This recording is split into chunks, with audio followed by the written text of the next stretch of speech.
Além da Cidade dos Anjos, de Tânia Oliveira, inspirado pelo espírito Eugênio, editora Lawrence, 17ª parte, Juntos Novamente. Mariane, ao voltar, trouxera uma série de lembranças vagas do seu passado.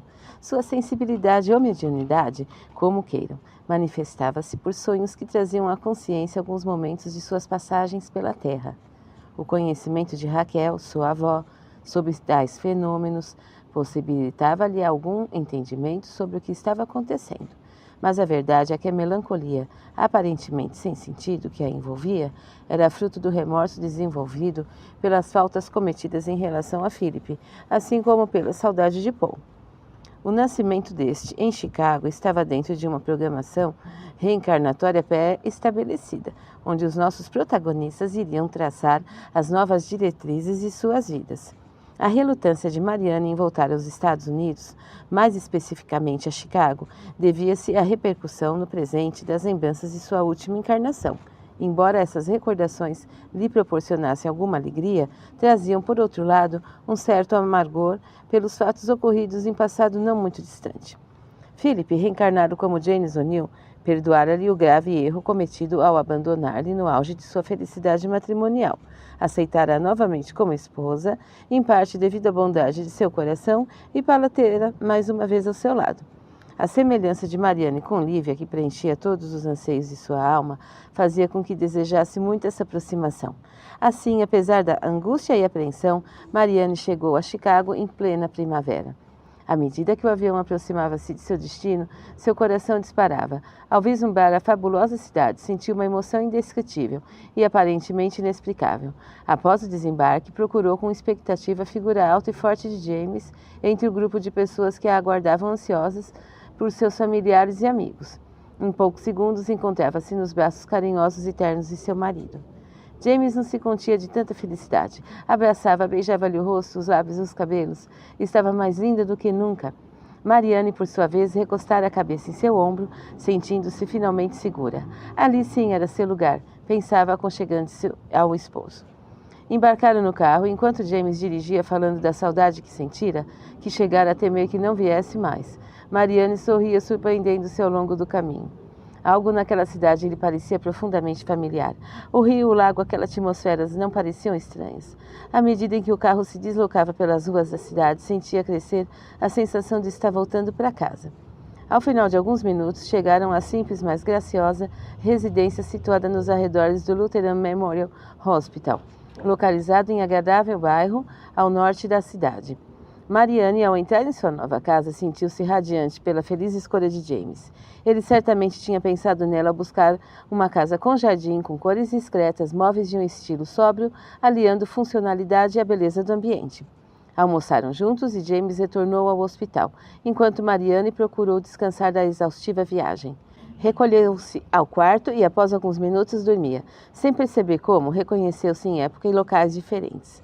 Sonhava que chegava em pomposa carruagem junto a um homem de aspecto nobre. A linda casa, com janelas azul claro, tinha um jardim maravilhoso com flores exuberantes à entrada. Abraçara-se ali, apaixonadamente, aquele jovem que lhe dizia eternamente ao ouvido: "Eu não vejo nada que não seja perfeito." Envolvida em doce e encantadora emoção, beijaram-se apaixonadamente. Mariane acordou exaltada, chamando por um nome que não conhecia: Paul. Levantou-se sobressaltada, sentou-se na cama, tentando colocar as ideias em ordem, sem saber por que chorava. Quem é esse Paul? Pensava. Quem seria aquele homem, meu Deus? Por que esse sonho agora? Aos poucos foi recobrando o domínio das ideias. Seu coração disparara com a presença daquele homem. Seria ele alguém de seu passado, como Raquel falava? Poderia ser aquela uma outra vida sua? Lembrava-se muito bem da casa, do jardim. O que lhe chamara a atenção, entretanto, foi o olhar daquele homem. Com tudo isso, não notou o tempo passar. James retornaria em breve. Apesar desse sonho impressionar sobremaneira, procurou ambientar-se à nova cidade. Tal como fizera em Londres, procurou passear como se fosse uma turista, conhecendo lugares diferentes e característicos do local. Era uma forma de se integrar àquele novo mundo. Devido à sua natureza curiosa, procurava descobrir locais dos quais já tinha ouvido falar, perguntando aos transeuntes, entrando em estabelecimentos comerciais, andando no transporte coletivo, no famoso trem. Dentre as grandes atrações de Chicago, destacava-se sua intensa vida cultural. Bela por sua portentosa arquitetura, tanto a parte antiga como a atual, proporcionava àqueles que se dedicam a essa atividade admiráveis exemplos de edificações com características surpreendentes em suas manifestações estéticas. As fachadas belíssimas, o requinte dos materiais, o design moderno aliam-se a uma concepção da cidade que é única nos Estados Unidos, rivalizando apenas com Nova York. Essa rivalidade teria sido a causa de uma das lendas criadas em torno da cidade. No início do século, o apelido de Wind City, com uma conotação de cidade exibida, que lhe foi atribuído por uma questão com Nova York. A tradição, porém, sedimentou a ideia relacionada aos ventos que cortam a cidade de oeste para leste, e dessa forma solidificou seu apelido de Cidade dos Ventos. Chicago foi construída, incendiada, inundada e reconstruída. Esse espírito de continuar sempre, mesmo contra as adversidades, deu-lhe um caráter de seguir em frente, fruto da inquebrantável força de vontade de seus habitantes. Muitos têm notícias dos tempos de violência que dominaram os noticiários nas primeiras décadas do século, mas Chicago soube superar todas essas dificuldades e cumprir seu destino. Mariane procurava visitar museus, parques, bibliotecas e uma infinidade de lugares onde poderia conhecer melhor a cidade e seus aspectos característicos. Adorava os passeios pelo rio Chicago e pelo lago Michigan. Existiam ótimos locais para as refeições às margens do lago. Não descansou enquanto não levou James para um passeio de gôndola. Após conhecer o Loop, coração da cidade, visitou o Chicago Cultural Center, próximo ao Grand Park, onde se realizam incontáveis festivais e apresentações de musicais, especialmente blues, marca registrada da cidade. Ao sul do parque, na Lake Shore, entre outras atrações, Mariane visitou o Field Museum, focalizado na história natural. Logo, a nova moradora descobriu a Universidade de Chicago, mais para baixo no Hyde Park. Ao anoitecer, o passeio pelo Lago Michigan tornava-se mais interessante. Pode-se divisar toda a cidade com a vista do lago, é o chamado skyline, emprestando efeito espetacular à paisagem ao acenderem-se as luzes. Em cada esquina, os aspectos tradicionais da velha cidade misturam-se com o progresso da atualidade, enfatizando suas características de mesclar etnias, concepções de vida e estilos passados e presente. Certa vez, ao sair a passeio nas tradicionais carruagens que transitam pela cidade há mais de 100 anos, sentiu-se mal. James, assustado, percebeu que sua pressão arterial caía, fazendo com que Mariane parecesse desmaiar. A carruagem dirigia-se à parte mais antiga da cidade e Mariane parecia bem. Aos poucos, porém, foi empalidecendo, e quando James percebeu, seus lábios não tinham cor. Voltaram para casa. Após medicá-la, James recomendou-lhe repouso. Mariane, sorrindo, disse-lhe que estava bem e que não havia motivos para tanto. De repente, perguntou: James, querido, você nunca me falou sobre seu trabalho. James respondeu-lhe, procurando tranquilizá-la. Está tudo bem, Mariane, por isso não lhe falei. O Dr. Gladstone é um pouco seco, autoritário, mas não tenho maiores problemas. Mariane, desconfiando das palavras do marido, retrucou: É verdade, você é sempre tão agradável que todas as pessoas acabam gostando do seu jeito. Esse doutor que não se atreva a maltratá-lo. Disse-lhe com um sorriso maroto. James sorriu inebriado e falou: Eu amo você, mas o Dr. Gladstone trata todos com inequívoca aspereza. Tenho tentado me aproximar, mas é estranho. Às vezes parece que procura ser cordial, surpreendendo a todos. Em outros momentos torna-se agressivo, afastando-me como se eu o perturbasse. Mariana intrigou-se com aquele homem. Como poderia ser tão temperamental? Qual é a idade deste homem? Perguntou distraída. Ao que me parece, deve estar por volta dos 60 anos. Foi casado, mas a mulher o deixou para viver com outro. Parece-me, acima de tudo, um homem infeliz. Deve ser porque não encontrou alguém como você, querida. Ao dizer essas palavras, o pobre James não poderia imaginar a verdade que acabava de pronunciar. Algum tempo depois, Mariane decidiu se candidatar-se a uma vaga na Universidade de Chicago para um curso de especialização em pediatria. Sua área de atuação estava centrada em emergências pediátricas, mais precisamente no setor de terapia intensiva, e não queria perder a oportunidade de aprimorar-se, já que se apresentava essa preciosa oportunidade. Sua formação acadêmica, tendo sido realizada em Londres, trouxe-lhe uma série de vantagens, pois existia interesse por parte da universidade em receber alunos da Inglaterra. O fato de ser casada com um cidadão inglês que já estava trabalhando no Lutheran Hospital, ao invés de prejudicar, como Mariane supôs no início, só veio facilitar o seu ingresso no almejado curso. Como existia um convênio entre a universidade e o hospital, tanto Mariane quanto James mantinham vínculo com as duas instituições. Mariane na qualidade de aluna e James como professor convidado. O casal encontrava-se satisfeito em sua nova cidade. A jovem médica seguidamente telefonava para Raquel dando notícias de seus novos afazeres, e esta sempre lhe recomendava que mantivesse o pensamento ligado a Deus, mesmo vivendo um período mais tranquilo. O mais comum em nossa existência na Terra é só lembrar do céu quando as coisas não saem como desejamos. Ao ingressar na Lutheran, Mariane conheceu a doutora Silvia Berenson, médica experiente que rapidamente afeiçoou-se à médica brasileira. Percebendo a dedicação e o sincero desejo de aprender sem escolher a tarefa, aos poucos Mariane foi adquirindo a confiança de sua supervisora, assumindo casos mais delicados. Frequentemente ouvia boatos pelos corredores e salas do hospital a respeito do temperamento do Dr. Daniel Gladstone. Apesar dos comentários, sentia uma certa tristeza por imaginar um homem tão sofredor, perguntando-se por que alguém que conquistara tanto em sua vida poderia ser assim tão infeliz. Muitos tentavam amedrontá-la, dizendo-lhe que o olhar gélido de Gladstone já fizera muitos colegas perderem demissão. Sem dar importância a tais palavras, Mariane sentia-se curiosa. Um dia resolveu perguntar ao marido: James, querido, como você suporta esse Dr. Gladstone? Todos no hospital falam deste homem. James olhou a surpresa e respondeu: Procuro fazer o meu trabalho da melhor forma possível para que ele não tenha do que reclamar. Às vezes torna-se difícil porque estou diretamente ligado a ele e ele é muito exigente. Você ainda não conhece ele, Mariane? Não, é estranho. Parece que nunca vou encontrá-lo. Quando saio de uma sala, ele chega. Ou então, se chego em algum lugar do hospital, ele acabou de sair. Acho que nunca vou conhecê-lo, disse Mariane sorrindo. James pensou um segundo e falou pensativo. Talvez seja melhor assim. Comumente reclamamos do fato de não lembrarmos conscientemente o nosso passado, nossas vidas anteriores. Perguntamos quem poderia suportar a lembrança de fatos, pessoas, lugares que nos causariam sofrimento. Como viver o presente se soubéssemos tudo o que deixamos para trás? Meus irmãos, Deus em sua misericórdia infinita, cobre-nos a visão espiritual do passado com bendito véu, a fim de possibilitar nossa evolução com equilíbrio. Aquilo que lamentamos nada mais é do que a vontade de um pai que sabe o que é melhor para seus filhos. Nunca deixamos, porém, de guardar uma secreta intuição do passado. Algo permanece como que marcado em nós, uma sensação, um aviso nos mostrando o que já fomos e o que já sofremos na terra. É por isso que, ao encontrarmos um desafeto, sentimos um mal-estar, uma estranha agonia, uma antipatia gratuita sem sabermos a causa de tais sentimentos. Do mesmo modo, ao encontrarmos pessoas às quais nos afeiçoamos, exultamos de alegria por recuperarmos a companhia do antigo companheiro ou companheira de outras vidas. Os laços que formamos ao longo do caminho retornam sempre ao nosso convívio, sejam eles de amor ou ódio.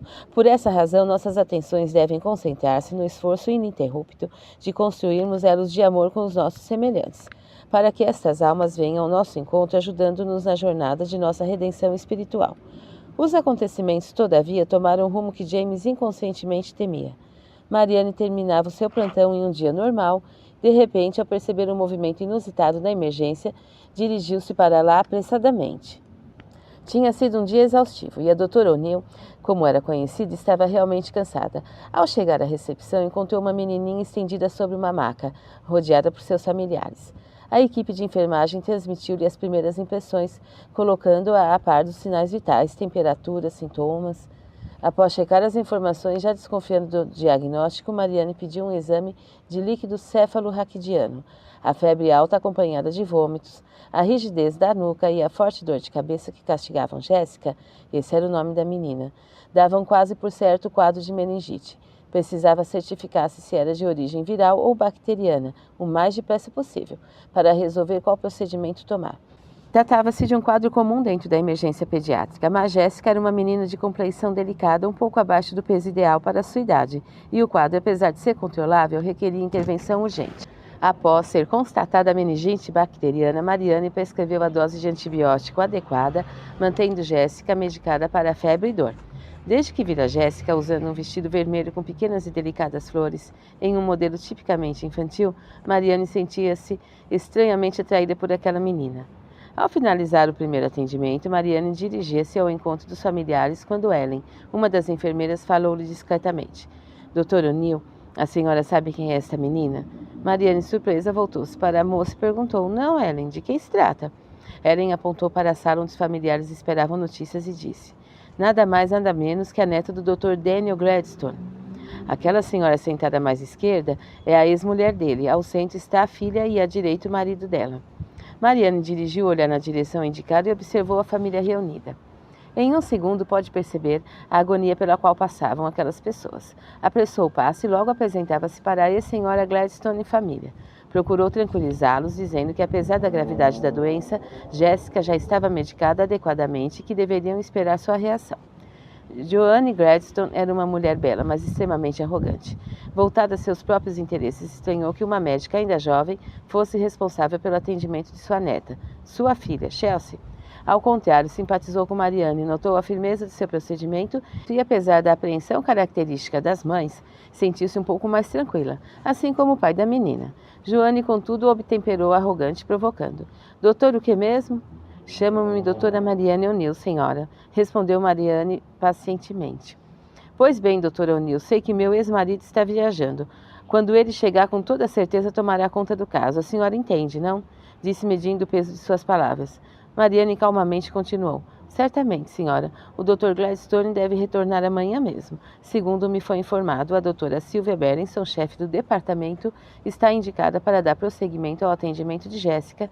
Permanecerei esta noite no hospital para acompanhar a evolução do quadro, pelo menos por algum tempo até que a medicação surta efeito. A atitude de Mariane surpreendeu a todos. Joanne intencionava humilhá-la, mostrando-lhe que não confiava em sua capacidade profissional. Mariane, no entanto, demonstrara tanta simplicidade e interesse pelo caso que aquela sentiu-se um pouco envergonhada por tê-la provocado gratuitamente. A médica despediu-se atenciosa e retornou ao centro de terapia intensiva.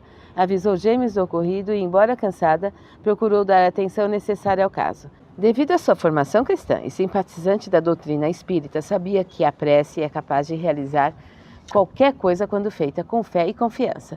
Às vezes esquecia-se de orar para si mesma, mas junto aos seus pacientes foram inúmeras as ocasiões em que perceberam alterações fantásticas em seus quadros clínicos, após orar por eles. Se todos os médicos soubessem o que seriam capazes se orassem buscando a ligação mental com o Criador, aqueles que receberam a missão sublime de curar, diminuindo o sofrimento de seus semelhantes, possuem dedicada proteção do mundo espiritual para o bom cumprimento de suas tarefas.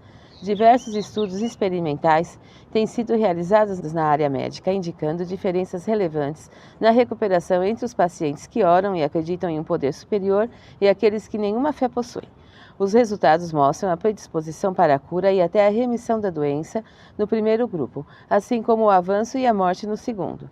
Mariane orava por Jéssica. Sem saber por que, pedia auxílio para seus familiares e também por Daniel.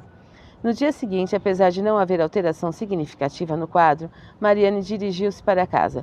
Precisava descansar, recuperando-se para o trabalho à tarde. James, por sua vez, retornou ao hospital. Sabia que encontraria Gladstone em seus piores dias. A doença de Jéssica trouxera à mente do Dr. Gladstone fatos passados que já estavam esquecidos. Há precisamente 15 anos, separara-se de Joanne inesperadamente. Reconhecia que não fora um marido exemplar. Passados os primeiros tempos do casamento, sentira arrefecer seus sentimentos, percebendo que a esposa não era o que realmente esperava de uma mulher. Passou a sentir um enorme vazio em seu coração que procurava preencher com a profissão. Vieram as viagens, os cursos de longa duração em lugares distantes, a excessiva ocupação com o trabalho, abandonando, em parte, a família. Como oferecia vida confortável a Joanne e a Chelsea, achava que estava cumprindo com seu dever. No entanto, o choque que recebera quando soube que a esposa partiria com a filha foi arrasador. No íntimo, sabia que não poderia fazer mais nada. Além disso, o que poderia oferecer à sua mulher, a não ser o que ela vinha recebendo? Não a amava, isso era fato. Mas como fazê-la feliz? Resolveu aceitar a situação, pois não havia outra saída. Perder a mulher e a filha para um desconhecido.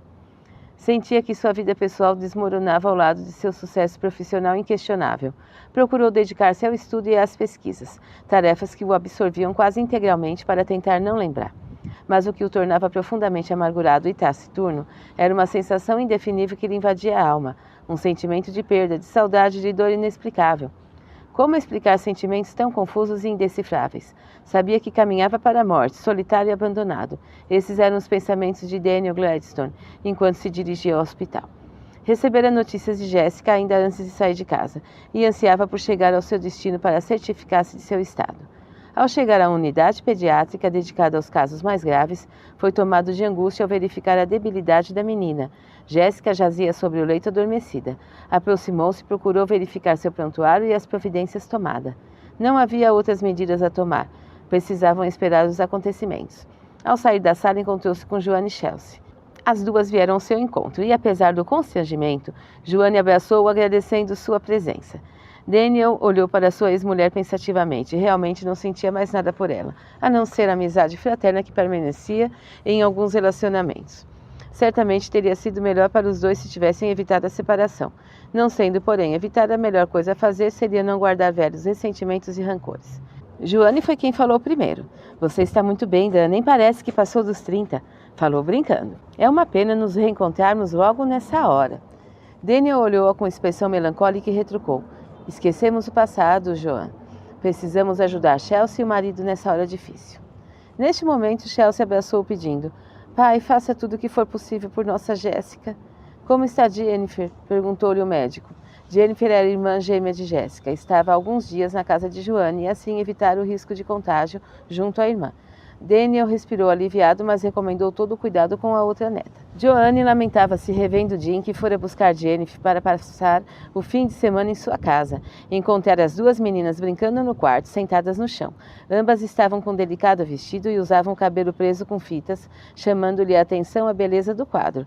Infelizmente, a doença de Jéssica veio surpreender a todos.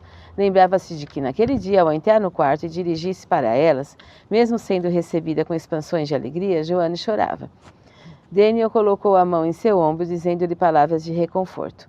A seguir, percebendo que o marido de Joanne não se achava presente, perguntou por ele, ao que a mesma respondeu. Ele achou melhor não vir para não aborrecê-lo. Daniel garantiu que não se incomodaria de forma alguma com a sua presença e que, ao contrário, achava que poderia auxiliar, acalmando-a. O médico ainda abraçou a filha, recomendando-lhe paciência e coragem, pois os próximos dias seriam decisivos. Afastou-se procurando localizar a doutora Berenson para tomar algumas providências. Ao chegar em sua sala, discutiu alguns procedimentos que achava adequados para o caso. Ao que Sylvia Berenson respondeu que já estavam sendo providenciados pela doutora O'Neill. Não se preocupe, Daniel, foi ela quem atendeu a sua neta ontem à noite e, diga-se de passagem, permaneceu no hospital durante toda a noite para acompanhar melhor o caso. Hoje pela manhã, antes de sair, já havia recomendado as providências que você sugeriu. Daniel Gladstone olhou a surpresa. Já ouvira falar de Marianne, mas ainda não a conhecia. Curioso, perguntou-lhe, ela não é casada com meu assistente James O'Neill? Exatamente, forma um belo par. Ela é brasileira, formada em Londres e atualmente faz o pós-graduação em nossa universidade. Tem um belo futuro pela frente. Daniel, que se encontrava próximo à porta da sala, disse pensativamente. Quero conhecer a doutora O'Neill. Os dias passaram e lentamente Jéssica começou a dar sinais de melhora. Após a febre ceder, ainda havia preocupação em relação a algumas sequelas que poderiam resultar da terrível moléstia. Extremamente enfraquecida, a menina apresentava manchas escuras em sua pele, o que lhe dava um aspecto desolador. Marianne foi incansável durante a enfermidade de Jéssica. Conquistar a simpatia de Joanne, o marido e principalmente dos pais da menina. Os comentários e elogios à sua pessoa eram tão entusiasmados que Gladstone sentia sua curiosidade aumentar, dia a dia, a respeito da médica brasileira. Um dia, sem poder conter-se, perguntou a James. Doutor O'Neill, a sua esposa tratou de minha neta durante a sua enfermidade e tenho recebido muitos elogios à sua atuação. James, um tanto surpreso, comentou. Sim, ela é uma excelente profissional. Além disso, dedica-se muito aos seus pacientes, sendo muito querida por todos. Gladstone arriscou perguntar. Há quanto tempo estão casados? Casamos-nos há 4 anos e meio em Londres. Estávamos pensando em retornar ao Brasil quando surgiu a oportunidade de virmos para Chicago. A princípio ela relutou, pois não queria morar nos Estados Unidos. Cheguei a ficar 3 meses sozinho, logo que vim para cá, respondeu-lhe James sorrindo. Gladstone, ouvindo-o atento, disse, você deve amar muito sua mulher. James respondeu com vivacidade, amo-a acima de tudo nesta vida. Dizendo isso, James pediu licença para retirar-se, quando, ao sair na porta, Gladstone o chamou e perguntou-lhe ainda, qual é mesmo o nome de sua esposa? James sorriu e respondeu, o nome dela é Marianne O'Neill.